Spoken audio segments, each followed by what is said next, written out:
Hello everyone, my name's Vincent. I'm the membership chair for the Canadian Club of Calgary.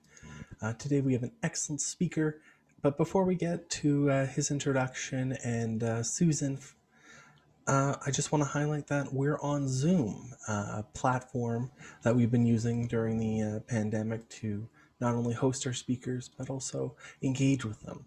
So if you have a chance, you're all pros at it by this point, but give a glance at the Q&A feature and the chat feature at the bottom of your screens. So with the Q&A feature throughout the presentation, throw in a question if you got one. Even if you came with a pre-prepared one, even better. Throw it right in there and we'll add it to our Q&A section at the tail end of the event. So without further ado, give me one moment and I'll promote. Perfect. Take it away.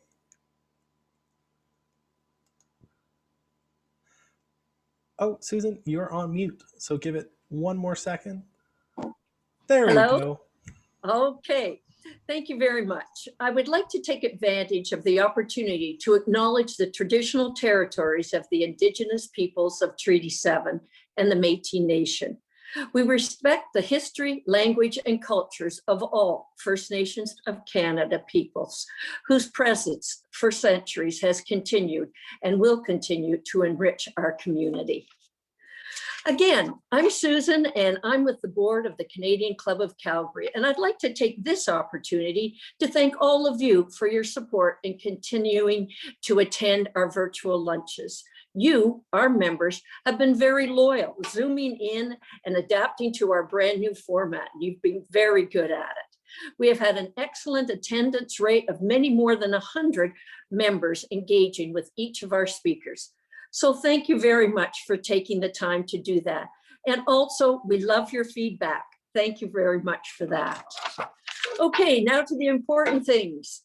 The Canadian Club of Calgary is very excited to present retired Chief of the Emergency Management Agency, Tom Sampson. Mr. Sampson has also been referred to as Calgary's Minister or Master of Disaster. He has collaborated with the heads of over 29 city services from EMS, fire, police, health services, waterworks, and to roads, and has managed more than 100,000 people that could be called in an instant into service if there is a disaster. Mr. Sampson has been honored for decades of service to the city of Calgary, and today we are honored to have him speak with us. Thank you very much.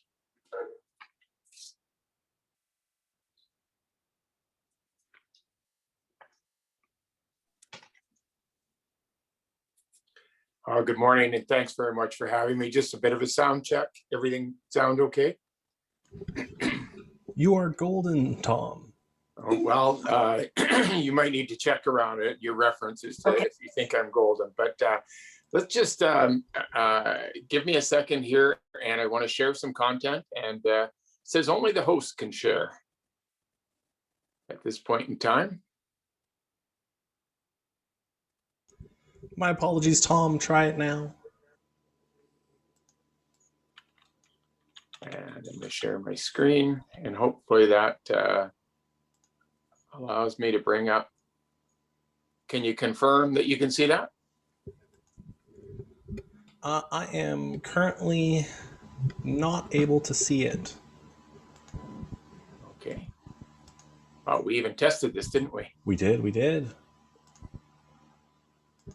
Share content. Yeah. And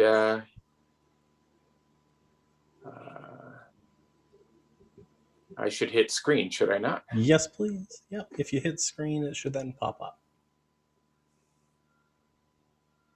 And do I hit start broadcast? I apologize to Go all for those. it. Screen broadcast.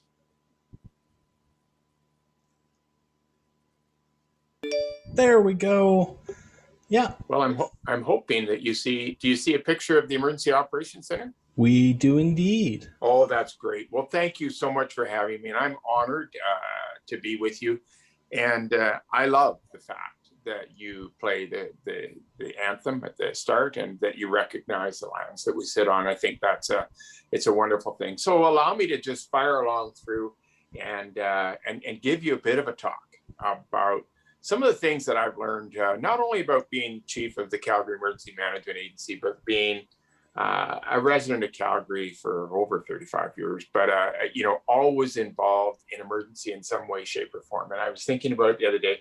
I've worn a uniform for over 40 years in one shape or another. Alberta is a disaster hotspot. And this is an older printout from Maclean's magazine, but if it happens in Alberta. We're responsible for about 66% of insurable damage that occurs in our country. Everything from floods to hailstorms to windstorms to wildfires. We get it all. And it's only our partners who are out in the Atlantic bubble that actually get roughly the same amount as us. So I want to take you through some of those scenarios, and I thought a little bit about how I'm going to do that, and just to keep you updated, this chart doesn't reflect the $1.4 billion that the hailstorm cost in Northeast Calgary. So let's just go in, and I'm going to take you through 5 disaster hotspots, and not really, they're not actually the hotspot, but let's imagine, or start out if we can, you live in Area 1 in the downtown core. And we never thought that the downtown core could flood the way that it did, to the amount that it did, the speed that it did. And if I actually tell you the truth, the province had all kinds of warning systems set up on the river to let people know what the levels were. And some of those failed during the day before the flood, and people didn't really know why. But what had actually happened is they'd been submerged way upstream, and so they'd gone offline. And the real story about how we got notified was a firefighter gave us a call. He stumbled out of an establishment at 1:30 in the morning and saw the incredibly high water in the bow, and called a friend who called a friend, and they called us and said the water's incredible. And it should be different than that, but it wasn't. And one of the challenges we all had with the flood and the flood of the downtown core was that we had never seen that type of water before. This is the intersection of 9th Avenue and 3rd Street Southeast. And now I want you to, for a minute, to imagine that you live in that high-rise complex behind, because you're not going to get in, nor are you going to get out if that flood comes to this kind of extent so quickly.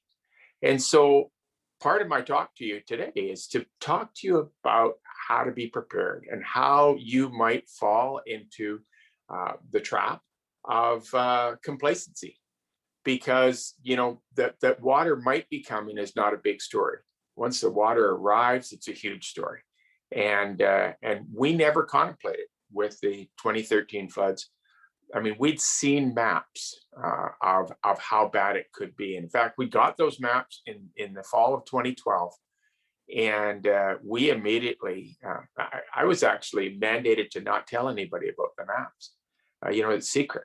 And I went, oh, this can't be secret. I'm sorry. We brought in our agency members and we started practicing what the flood scenarios would look like. And I'm so thankful for that, because the agency members grasped it, and quite frankly, our friends in NMAX, of course, it's an NMAX building in the foreground, but our friends in NMAX did such incredible work that people don't know. They saved us from much of the flood. I'm going to move on to spot number 2. So you're living in Discovery Ridge, and this is your scenario. It's an extremely dry spring. And the temperatures are warm. We get all those factors. You get a wind over 30K. You get the temperature over 30 degrees, and the humidity is extremely low. And there's a spark in the bush, and what happens is you've got a wildfire on your hands that's coming into Discovery Ridge at an incredibly high rate of speed. And one of the things you have to think about if you live somewhere like Discovery Ridge is the fact that you need to know how you're going to get out. You need to know where your kids are going to go, where they might be with you. And one of the things I'd say in around a disaster is don't ever dither. When things are happening, don't dither. Can I just do, Vincent, can I just check in with you? Everything sounding okay? I'm not talking to myself or anything You else? are coming in through clear. Okay, great. All right. I always think you wonder if you did this big talk and nobody was there.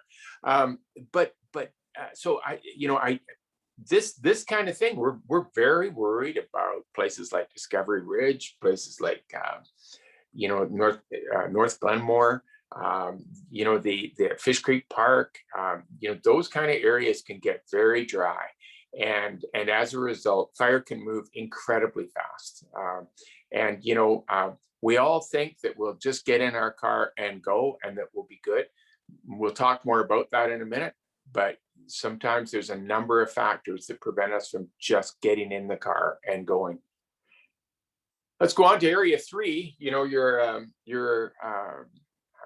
a resident of Bowness, and what happened today in your scenario is that 2 trains collided. Now, this is, of course, southeast Calgary, and fortunately, these trains didn't spill their content. But this is an older picture from 2019. But it's not well known that we actually do get train derailments in Calgary. It's not well known that we have, on average, 23 trains go through Calgary with 124 cars on each train, and that some of those cars carry some pretty toxic substances. I'm actually forbidden to talk about them still, but you don't have to be a rocket scientist to know that everything that goes through our city can be highly toxic, and as a result, if you live in Bowness, if you live in Englewood, somewhere near those train tracks, you can have a situation develop very, very quickly, which precludes your capacity to get out unless you move quickly. And so I'm going to give you the, move on to a 4th scenario for you. And then we're going to come back and we're going to talk about all these things. But you've decided to head out of town. You're going to get your gas tank's a little bit low. You're going to get some gas that I think it's called the Happy Valley Esso, or maybe you're going to pick up a bit more fuel in Canmore. You're pretty sure you'll make it.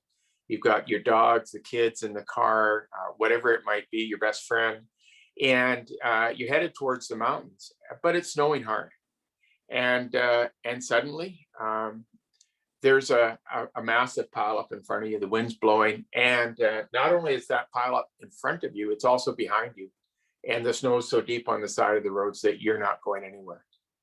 And the circumstances, are you prepared to spend 12 to 24 hours on the road? And do you have enough gas to keep your vehicle and your family warm? And I don't mean to sound like I'm a negative individual, but these are things we have to constantly think about. These are things throughout my lifetime that I have seen people encounter. I get incredibly antsy as an individual when my gas tank's below a half tank, because I want that option to be able to do anything that I need to do, should I need to do it. I also get anxious if I get out in the highway and I don't have a sleeping bag in my car, I don't have candles or anything to help keep me warm, even some fluids. And so we're gonna bash on, and we're gonna come back and we're gonna talk about all those things. And now I'm gonna give you the 5th scenario. So you live down in Haysboro. You're in a wonderful community with homes that have been, some of them recently rebuilt, a little tighter than you have thought, but that's okay. It's Haysboro. It's a wonderful community, and your neighbors, Bob and Sally beside you, and Asan and Nishila on the other side of you, and you're all good neighbors, and you're all out in the community on a regular basis. But one night, your neighbor's house catches on fire, and this happens all the time in Calgary, where we have an absolutely great fire department. But as a fire deputy chief, I've gone to these calls, and the primary structure's involved, but you've got secondary structures on each side of you that are on fire. And, I recall so clearly a time going down to a call, and it was an older gentleman whose house was fully involved. And, and the house beside it was going up. And I looked at him and I said, how you doing? Are you okay? And, we had a bit of a talk, and, obviously we'd made sure everybody was out of the house. And I said, I'm hoping that you're insured. And he goes, absolutely, I'm insured. I make sure I do that every year. And I said, any chance you've got your insurance papers with you? And he looked at me and he said, no, and he pointed to the house and he said, they're right in that corner. And I said, okay, they're gone. Do you know who your insurance company is? And he looked at me with this blank face. And of course, you're under stress. And he couldn't recount who his insurance company was. And as a bit of a follow-up to that story, the other house that was on fire beside it, they came up, and the fella said, wow, at least I'm insured. And and he was being kind of relaxed about it. And we were going to put the place up for sale anyway. But as it turned out, he had another house, and he'd insured the other house, but he hadn't insured the house at this location. And so he'd had a problem. And so those are if I just take you back for a second, those are 5 scenarios that you in Calgary can encounter.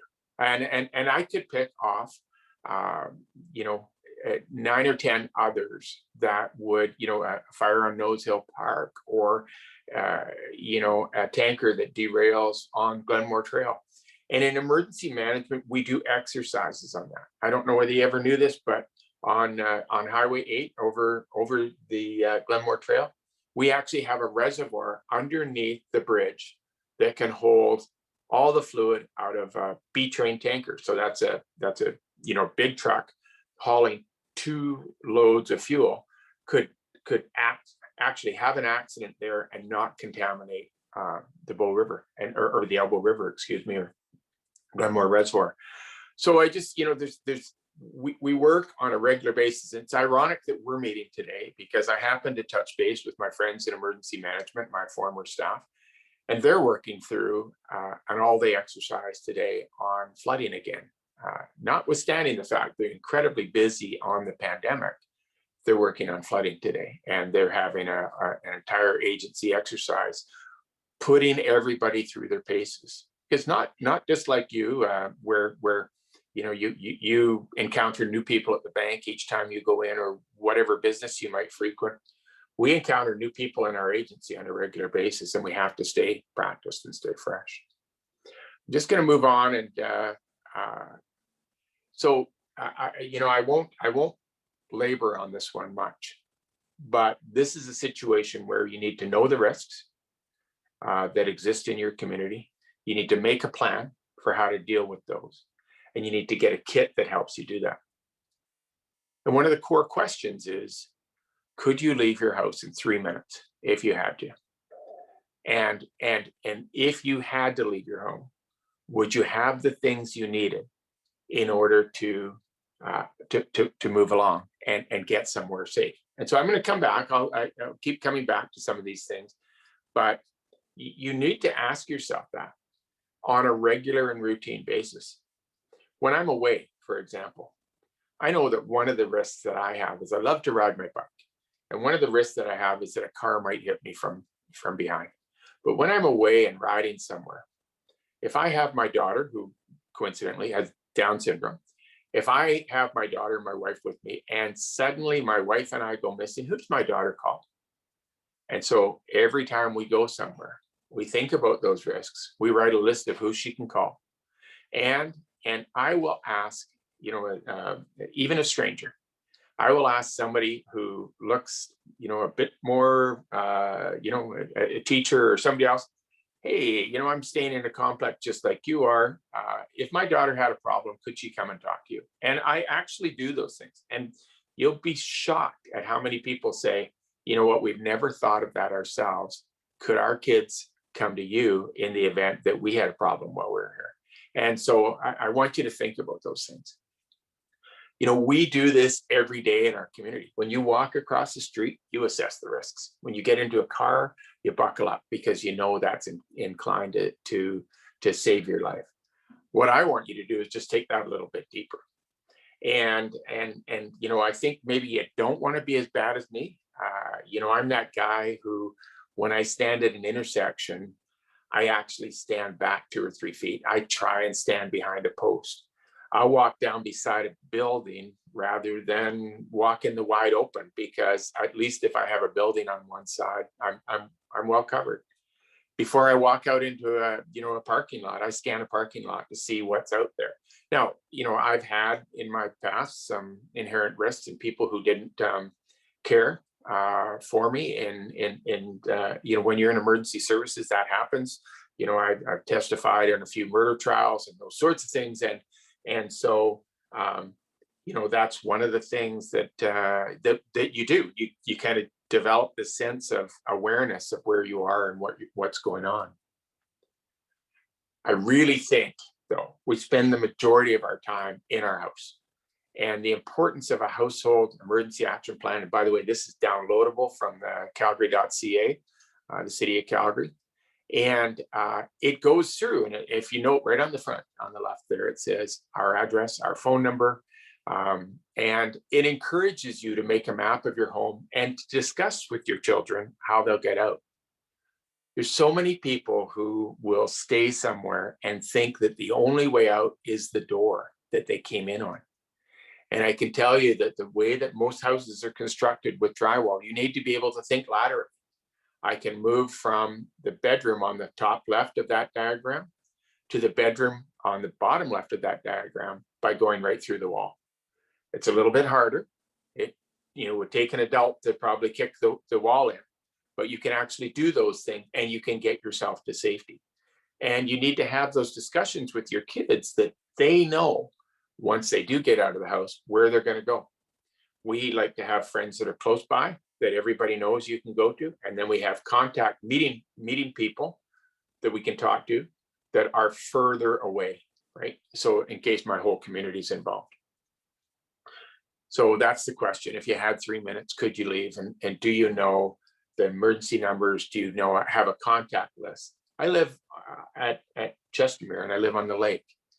And because there's always something going on the lake, I maintain a list inside my cupboard door of all the people who also live, you know, my friends who live on the lake and who have boats or have things that they can help me, so that when I have a challenge, if I want to open up and say, ooh, got a problem, I'm looking out in the lake and I can see X, Y, and Z happening, I'm capable and I'm competent to get help quickly. So I'm a big advocate. I've talked about know the risks, make a plan, build a kit. One of the things I'd say is take an old roller bag, take an old box. It doesn't matter. This does not require a lot of money. And I don't want to sound like I'm saying, you know, just go take $10,000 and go build a kit. Not at all. Not at all. In fact, you know, $100 or even $5 spent when you start can get you going on the right way to build a kit. And you can have it near your door, and you can cause yourself, or not cause yourself, I guess, reduce the stress dramatically. You know, just this morning, I'm on a series of meds. I packed my meds and made sure that I had meds for the next 3 weeks ready to go in the event that I needed to use them. When I buy things like flashlights for my kit, I try and make sure that everything I buy in the house is you know, AA batteries, because then it's all interchangeable. Just all those little things that you think. Put it close to the door. And I'm going to talk about documents for a minute. I'll go on to this one and then I'll come back. And don't forget special things for kids: diapers, baby formula, those kinds of things, seniors, their medications, and your pets. And you know, it's shocking how many people will travel with their pets and not carry enough pet food with them. And so let's go on. So some things that I hope that you will want to think about. you'll research the areas that you frequent, and you'll have in your mind a knowledge of what the risks are when you go there. We go out to the West Coast fairly often. My family's from there. I'm from a little island called Quadround.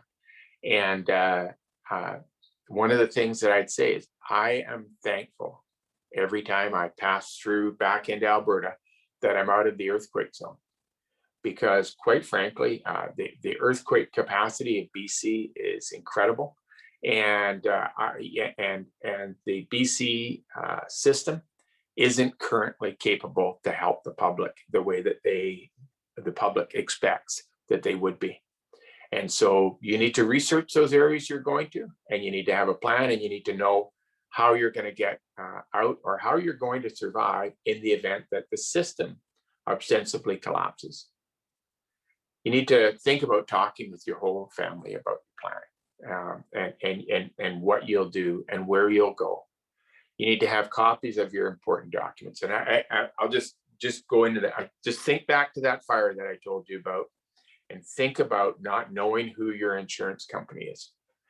One of the things that I'll show you in a minute, we got broken into, and one of the very fortunate things that somebody had said to me is, walk around your house with your iPhone and take photos. Your phone. Take any photos you can and keep those photos in someplace separate. And we did that, and we were able to make a claim for probably 95% or 90% of what we'd lost. But we didn't have perfect photos. I'm not going to lie; they weren't as good as they could have been, and as a result, we lost out. But the advent of a phone, we just take so many pictures these days. But taking some pictures, opening drawers in your house, you'd be amazed. And I'll just show you an example of that in a minute. We've already talked about having phone numbers and close contacts, methods to build kits. You don't have to have a lot of money to do this. When you go shopping, see if you can add 5% more onto your bill and slowly build up your kit. One of the things at home, I know how to turn my power off. After I've been flooded now, I have a generator. I went and bought a generator, the heck of a deal. It'll only run my furnace and a couple of things in the kitchen, but know how to turn your power off. And if you had a generator, how to turn it on. Know how to turn your gas line off. Can't tell you how many homes that I've gone to as a deputy in the fire department, where the house was on fire, and then the neighbor's house started on fire off his gas line. And so that capacity early to turn I actually keep a wrench out there beside my gas line into my house. Discuss things with your friends and neighbors in advance. I'll help you if you help me. And it's not really meant to sound bargaining, but people will just say, yeah, that's a good idea. Let's go on, and I feel like I'm in the boring section of this talk, but there's a thing. I listened to a podcast the other day, and in the U.S., only 7 out of 10 Americans had trouble getting $400 together in the event that something happened bad to them, something unfortunate. Try and build, if it's at all possible. And I know that this is the toughest time of all times in the midst of a pandemic. Try to build a capacity to have a little bit extra money. And, if you can get $1,000, that's a great thing. I mean, I know one of the things that we work on really hard, first thing we try and get when after we've made sure everyone's safe in a disaster, is get money to people who don't have money. And that usually comes through the province, or, it's helped out through Red Cross or those sorts of things. The other one that I've always been taught to work on is have the financial capacity to deal with a sudden large expense. That doesn't mean you can pay back the money. It just means that you've got the capacity to handle it the first time. So I mentioned that I travel a lot. I love to bike, and I've gone biking in places like France. But ever since a youngster, I've always tried to get the maximum allowable limits on my credit cards. And the piece behind that originally was I worked for a chap who liked that. But now what I know is that I can afford a one-time air medevac cost from probably anywhere. And that's just because a large, number available on your credit card to be able to manage that. When I was chief of SEMA, my credit use card limit in a disaster was $1 million per transaction, unlimited transactions. So we recognize it in the emergency world. We should also recognize it in the personal world. I don't need to tell you, don't hold credit card debt. That's a really, really bad idea. And if you can't police yourself, don't do it. But if you have the capacity to do that, you should. And it's amazing how it reduces your stress when something bad happens. The final thing I'll say, and I'm not finished yet, but there are many organizations out there to help you in a disaster. Can I just do a check, Vincent? How are we doing for time, and how much time do I have left to go? So, Tom, with 51 participants on the call, you're being heard loud and clear. And also, we have roughly 15 minutes until the Q&A. So you got about a good solid, 12 minutes left for the presentation. So you're That's well great. on time. That's wonderful. I'm fully capable of talking for far too long. So one of the things that I'd say to you, this is the Northeast storm, and it's an absolute tragedy what happened up there. And I just have to say, I was at home and I watched some storm clouds form up. I checked the weather. There wasn't really much of a storm warning. There was a little bit of an advisory, and then suddenly a storm warning came up. And within probably 5 minutes, I called into 911, into the dispatch center, and said, "What's the story? Because that doesn't look good."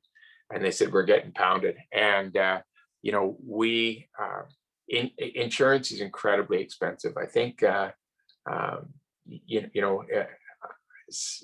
it's remarkable how many people say, well, I'm not going to get it this year because of X, Y, or Z. And I can't tell you how many people I've run into who have had a catastrophe strike and didn't have insurance. I had a friend recently lost his entire house, no insurance. And I know it's incredibly expensive, but my own personal example, I had a flood 2015 in Chestermere, and my house flooded, and that was a $40,000 tag, or 42 by the time it was done. But in actual cost, it was more like 60 or 70 for me by the time it was done. But my insurance covered a good hunk. Insurance is incredibly expensive, but when disaster strikes, and these poor people in the Northeast, they've just been hammered with everything. They've got the worst of COVID. They've had employment challenges with COVID, and then this storm hit, and it just, you couldn't put a worst case scenario together for them. I just mentioned for a second, top left is a drawer. Top left picture is a drawer, and the bottom right picture is what's in that drawer. And this is the difference between, in your whole house, thousands and thousands of dollars on your insurance claim. And I've made those claims, and I've called in and said, yeah, well, we lost a bunch of cutlery, and everything in the kitchen is destroyed. And they'd say, well, do you have the bills for the cutlery you bought? And you say, oh no, I have some pictures. Oh, okay, all right, pictures will help us out. We can try and, but there's no way that you could tell me what is in that drawer. If in your own house, you could not tell me what was in your drawer. And even the little things, they all cost money. And so opening every drawer, every cupboard, and taking a picture is a terribly important thing to do. And it will allow you to recount to an insurance company what happened and what you lost. I'm going to digress just for a second. Had an incredible fire once. Are we okay, Vincent, to go off on an incredible fire story? We enjoy stories at the Canadian Club of Calgary, so well, I had this, I was on this scene of a fire, and lightning had struck this complex, and the corner units had pretty much been destroyed, but 8 Station was on it. They were very quick, and they got it out. and the building was, but still quite damaged. And as I was walking towards the command post, someone called me and they said, "Can you help us?" And I said, "Well, what's up?" And they said, "Well, in that unit right there, the one that's burned, you can see that's the bathroom." He says, could you go get the drawer, the third drawer down in the bathroom?" And I kind of looked at him and I said, "Help me out, right? We're still going here. What do you need the third drawer for?" "Well, it's got about $300,000 worth of jewelry in it." And I looked at him, "Oh, okay. You know what? We do have somebody up there. I can have them have a look and see whether the drawer exists." "Oh, that's great. Oh, just one more thing, if you could get the purse right beside it is incredibly important." "Okay, yeah, no, we'll try and look for the purse." Yeah. And he said, "All right." And as you walk into the closets, on each side of the closet, there's a black garbage bag. And I looked at him and said, "I'm sorry, what's in what, we're still got mop-up operations going here. What's in the bag?" "Well, that's money. We're collectors of old money, but we've always just thrown it in the garbage bag." And then at the final point, they said, "We're really grateful that you're going to have a look for that stuff. Would you consider seeing if you can drop the safe down?" And I thought to myself, oh my goodness, you've got this incredible amount of money in jewelry. You've got literally bags of money sitting up there, and you don't have a plan to get out of your building quickly and know what you're going to take in the event that you have a problem. And so I just tell you that side story. And ironically, we got everything for them. I tell you what, I didn't tell the crews what they were retrieving. And I had the police sitting at the bottom. Not that anybody wasn't trustworthy, but we were dealing with somebody who had far too much in their building and hadn't taken adequate precautions. I want to talk to you about COVID for a minute, because I don't think we can have this whole discussion without having a discussion on COVID, and everybody is so tired of it. The first and foremost thing I'd say to you is, and this is not medical advice, this is my opinion. My opinion is that if you can get a vaccine, you should get a vaccine. This thing is probably here to stay. The early vaccines may not be perfect. Yes, there's been some complications with, that raised with some of them. They're very, very rare. Compared to,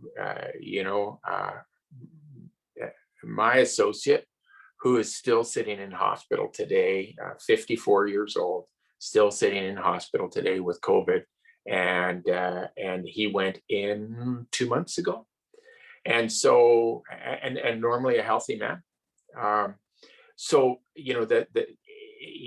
I chatted with my son about this, who's in med school, and he said, "Dad, any vaccine in your arm is probably a good vaccine at this point in time." And so I'd encourage you to think about that. I know there's a lot of information out there that might detract you from a vaccine, but unfortunately, I'm on that route, and I think everybody needs to be on that route. And I think that unfortunately, one day, whilst our governments can say a vaccine passport won't exist, I do believe that you'll see cruises come up, for example. I've never been on a cruise, but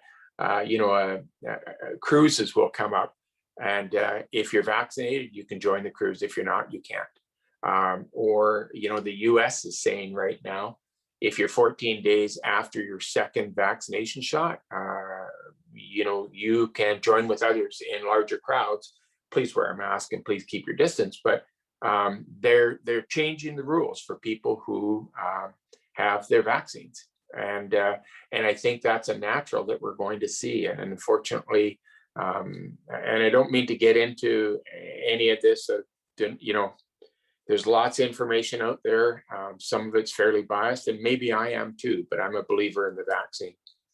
These are our case numbers in Calgary, and these are out of yesterday. So in Calgary alone, we've got almost 7,000 cases.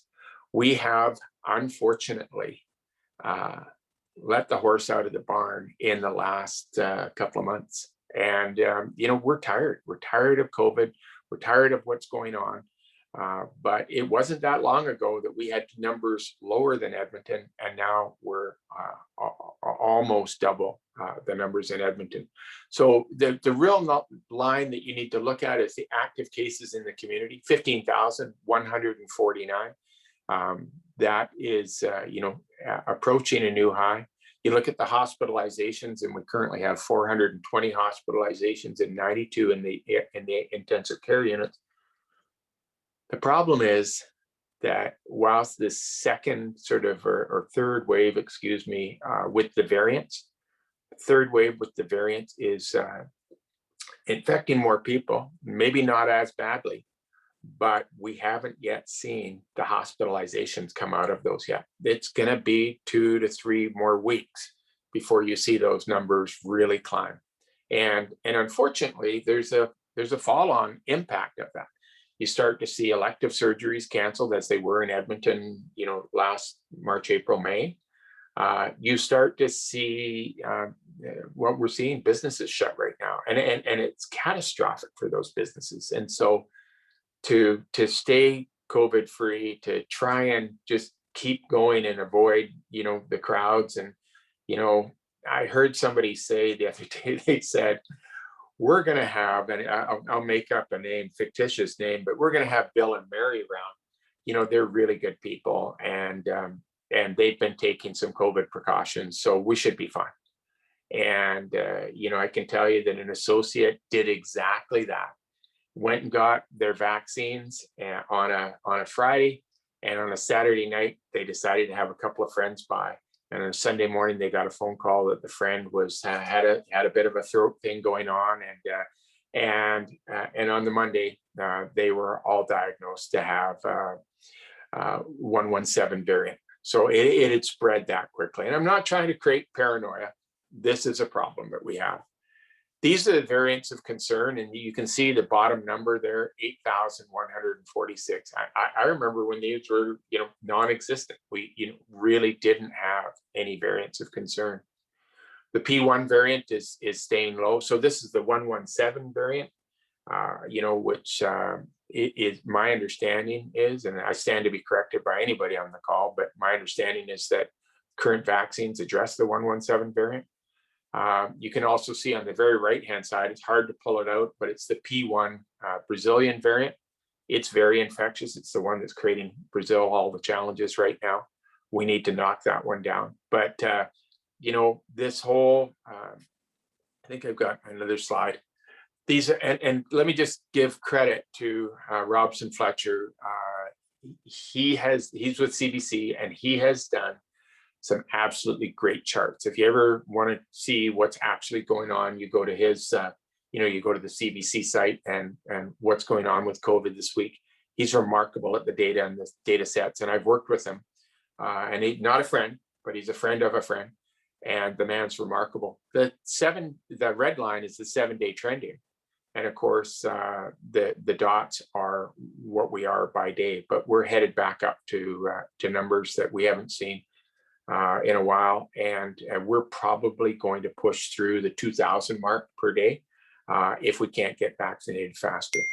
And we're having some challenges with vaccinations, and I don't know where to point the finger. We should be instead of pointing fingers, we should be jabbing arms, But we were slow out of the gate getting the vaccine, and we're slow getting it into arms. And unfortunately, our businesses, our community is paying the price for that right now.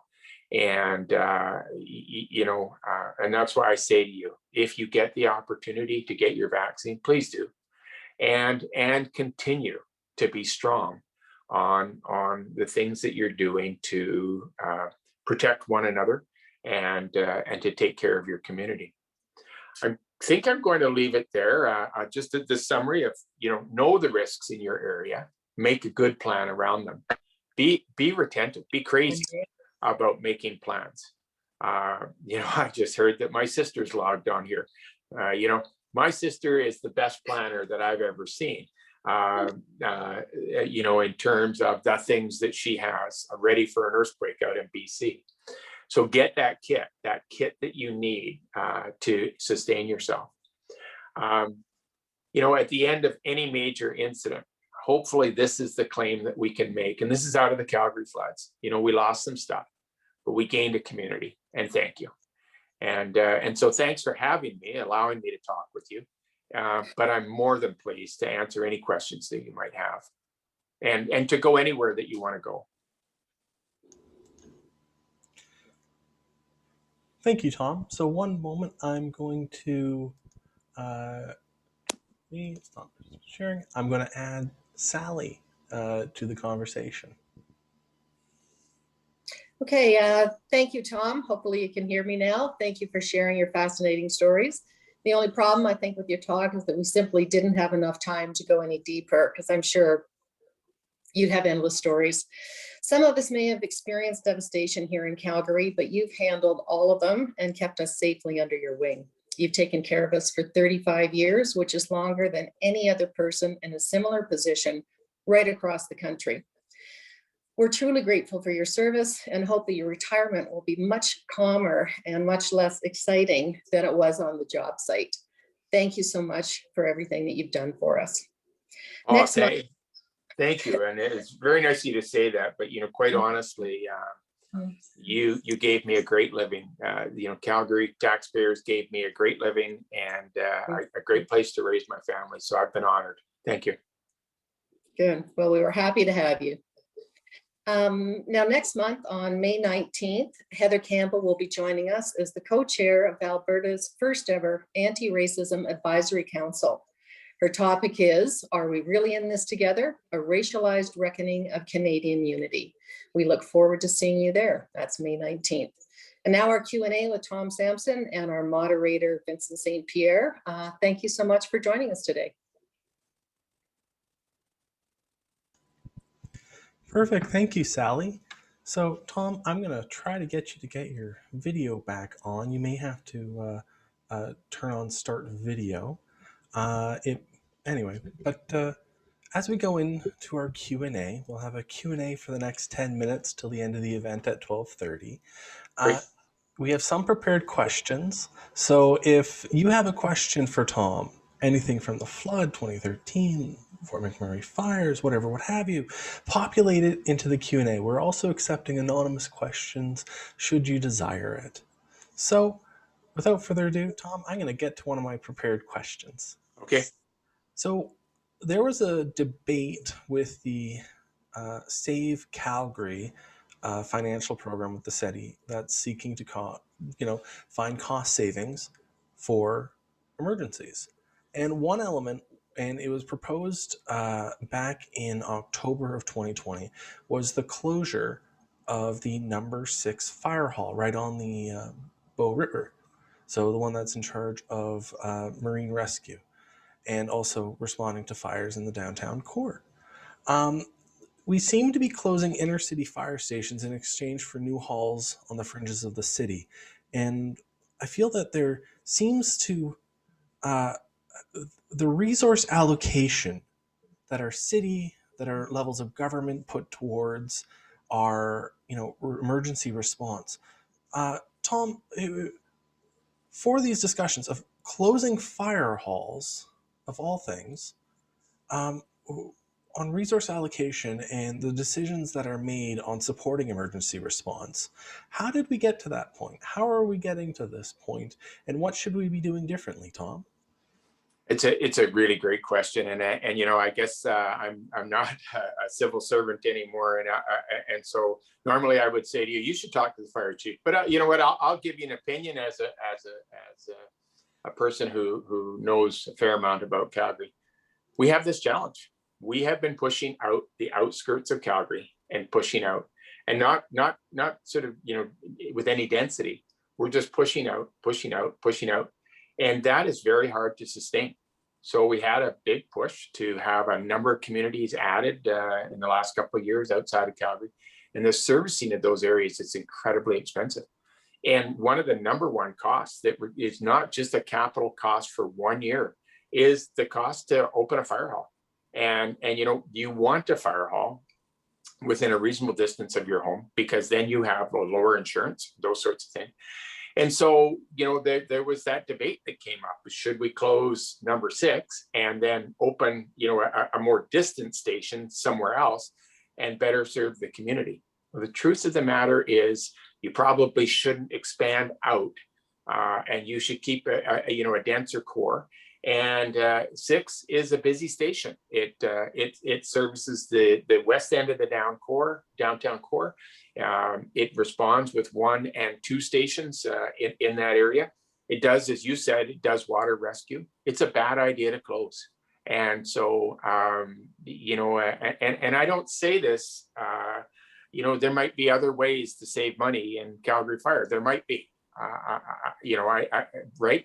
But I think that the frontline service, those firefighters coming to calls, especially now, is incredibly important. One of the things that's changed in our city is that since I left EMS, and this is not about me, but since I left EMS, we have not invested as much money into EMS. And as a result, ambulances are not coming quickly. So I can tell you that when you're laying down on the pavement and you look up and you see a firefighter, you are thankful that someone's going to care for you until that ambulance arrives. And so closure is a bad idea, but you've got to balance closures with that incredible growth that everybody wants to have out. Have you ever flown around our city? Oh my goodness, there's residents out there that I thought I was in Airdrie, but it was actually still Calgary, right? And so it's amazing. Thank you for that question, though. Yeah. And I know it's a slightly unfair question since you've been in the service for so long and a civil servant, but now you can share your opinions. It's hard to get an opinion again that I'm allowed to say. It's hard to get an opinion. Yeah. So, sort of like lean into that. When we entrust civil servants to not only through a life of service, but through, working at City Hall, that balancing act of being able to present those options and also being able to communicate those fundamental decisions that have to happen and be made. We have 1 or 2 politicians on the phone call right now with our Zoom. Mm-hmm. Do you have any advice for them on how best to listen to our civil servants, or how to really channel the amazing expertise that we have around the table? I think one of the things that I had politicians who didn't like me, and the ones that did. But one of the things that I've been known for is that if you ask me the question, I will tell you the answer. And you may not love the answer, and so what I would say is less political grandstanding in council meetings and more time, in the office. Call up the chief, ask him to come in and talk to you about what the impact of the closure of 6 is. I know Chief Donworth, the fire chief, very well, and he'll come and talk to you, and he'll tell you what the impact is. The same is true for police services or anything else. Those conversations, those backroom conversations, and as soon as I say backroom, that sounds suspicious. It sounds like it's something nefarious going on. But that's when the absolute truth needs to be said. And I've said before, when I come out, this is what I'm going to say if you ask me that question, because I'm not going to lie to the public. So if you ask me that question, this is what I'm going to tell you. And I think for our politicians, what a tough job. I can't think of a tougher job than to be a city councillor, an MLA, or an MP right now in this country. Nobody's happy with them. Nobody. And that's unfortunate. We need to respect the fact that that's a very difficult job, and that we need to encourage good people to get involved in politics. Thanks. Tom, to dial back to midway through the presentation, you were talking about emergency preparation. Yep. 3 minutes, isn't that over the top? Like to, pivot, exit the house, bring all your materials, bring the insurance. Is it really 3 minutes? I've been involved in fires when you need to come now, not 3 minutes. Now, And if you don't leave, if you, you will perish if you stay here now. I've kicked open the doors of a burning house, and it's now. And so, no, it's not over the top. People on the phone might say that, but that those things happen. And when you spend a lifetime doing it, you start to realize that does occur. So we have a question from Karen. I live in Bowness, and our home was totally involved in when the residents were allowed back in. We were not. We ended up having to demolish the entire home as we could not salvage much. Karen, I'm assuming this is from the 2013 flood. My question is, is the city planning a berm in our neighborhood or wall? Knowing we dealt with groundwater flooding long before overland funding, do you think a berm will help residents rather than upstream mitigation? I could I'm not try. sure if Where's Karen living again? What? Bonus. And Karen said, Oh, yes, yeah. the 2013 flood. Tom, I'm not sure you're able to answer this question, but if you can try. I think there's been talk about trying to hold back the river in Bowness by a berm, but Bowness has a number of challenges. That it is in essence a river bottom. The whole area is a river bottom, and so you have a subterranean flow of water, and you have the sort of the above ground water flow that you see.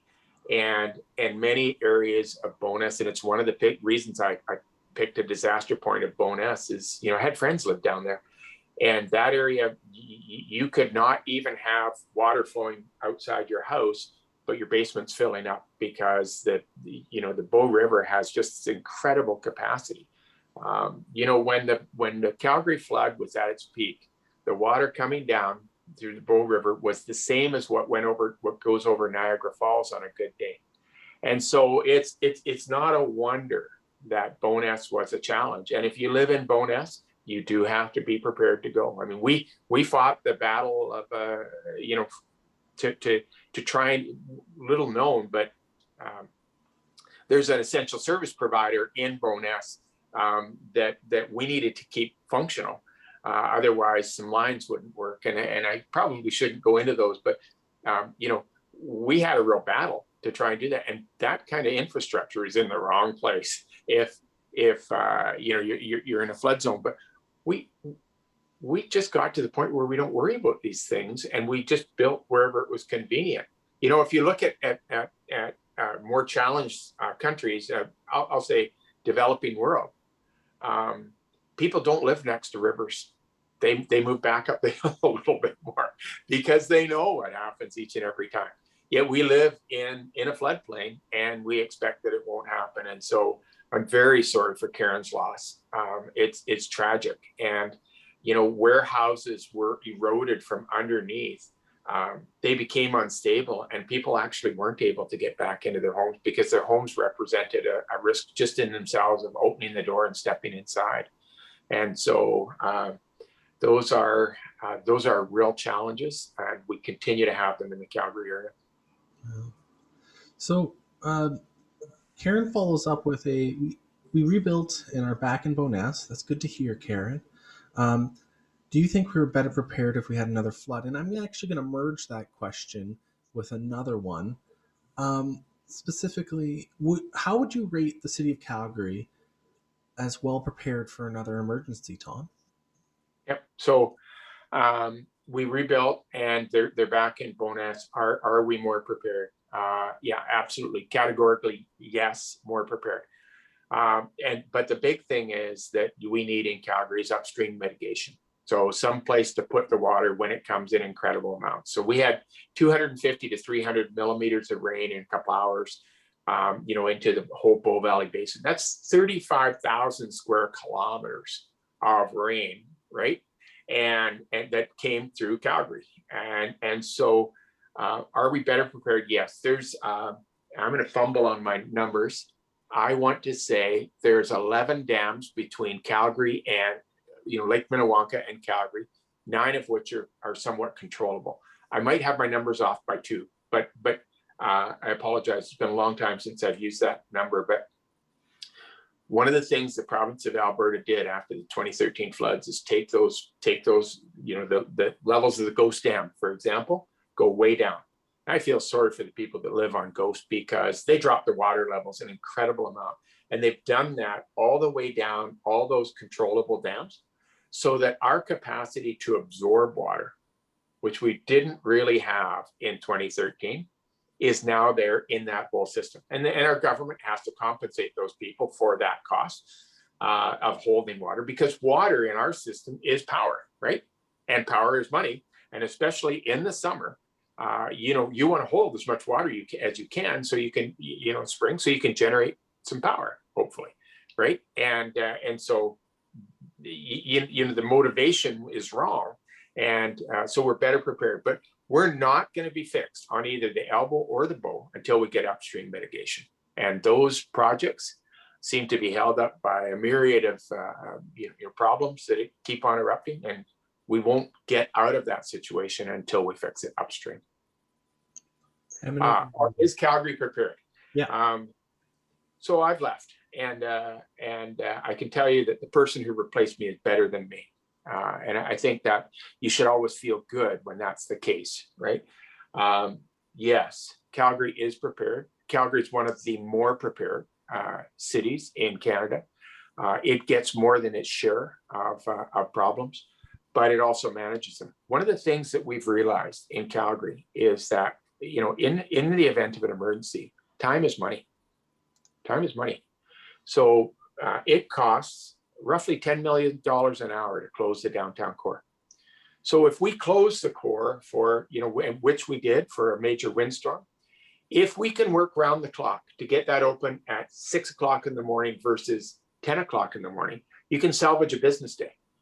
And if you don't, you may destroy a second business day and all the costs. And that's a big example, but think about every time something happens on Deerfoot Trail and it just blocks off and everybody's late a half hour for work. If we could fix that, have tow vehicles ready to go, clear Deerfoot Trail, everybody gets to work on time, right? Think of the productivity, right? And so time is money. Calgary realizes that, and they've taken some very real and concrete steps. The last major snowstorm we had, major, the city manager, I phoned him and said, I'm going to spend some money. And he said, okay. And I phoned, our friends around us, that weren't experiencing the same storm. Edmonton sent plows down. Red Deer did. Even High River came up and helped out. And now that I say that, I think it was Foothills County. But regardless, they all came, and we had our primary roads, our number one primary roads, done within about 12 hours. I think the standard is that they should be done within 24. We had the secondaries done, and then our friends went home, and it cost us an extra 200 grand. And you might sit here and say, wow, that was 200 grand poorly spent. I'm going to argue, if you actually know what the cost, the hourly cost to your gross domestic product of your community is, you can take some steps that actually improve that. And what we want to do, or what they want to do in Calgary, is make Calgary a great place to raise a family, to run a business, to be in the community. That's what their goal is. And I live in awe of the work that that city has done. So yeah. I'm not a bitter employee who's left the door, right? I'm a pretty happy guy. So Tom, I'm going to read some chat messages that have come in before we close out the meeting. What a terrific speaker with information and advice. A wonderful choice. I agree. But we also have Madeline King, the former city councillor. Hello, Madeline. Ward 8. Just want to thank Tom for being such a wonderful leader within the public service. I think the entire club can appreciate not only the leadership that you've provided, Tom, but the advice you've given today, and that your continued involvement one way or another. Yeah. Well, thanks. Madeline was a great leader when she was involved in politics, and stayed a friend afterwards. So, yeah. Some folks might be able to hear it, but that's the number 6 fire hall across the street with the siren. Anyway, but as Sally said, our next speaker is on the 19th with Heather Cameron. We're going to be having a survey that comes out and Great. will be circulated. So please give your feedback. We're trying to improve. After every event, we send out a survey to try to get a sense of what went well, what could we improve on, recommendations for other speakers. And I also want to take a moment to. I would love to listen to another whole presentation by Tom. You know what, Barb? I would agree. You can also follow him on Twitter, I'll have you know, and he has a great feed where he's, not only engaging, but quite informative. So another element is I want to take a moment to thank our members. So one of the reasons we were able to pivot to this strange Zoom world during the pandemic was because we had our annual dues from our members being able to help fund our change to our database, improving how we collect memberships, but also paying for the Zoom fees and whatever, what have you. So, I would like to say specifically, thank you to our members that have been able to, not only take leadership by being involved in the club, but allow for us to pivot in this strange time. And if you're interested in being part of the dialogue and being a member of the Canadian Club of Calgary, where we're a catalyst for conversations about being Canadian in the city of Calgary, check us out, www.canadianclubcalgary.ca. Our information's just right at the top. So anyway, Tom, on that note, with my little bit of a spiel there, thank you for joining us again. Thank you for your wonderful presentation and taking our questions on this, there, and everything in between. Thanks. I was honored to come. I really appreciate your time.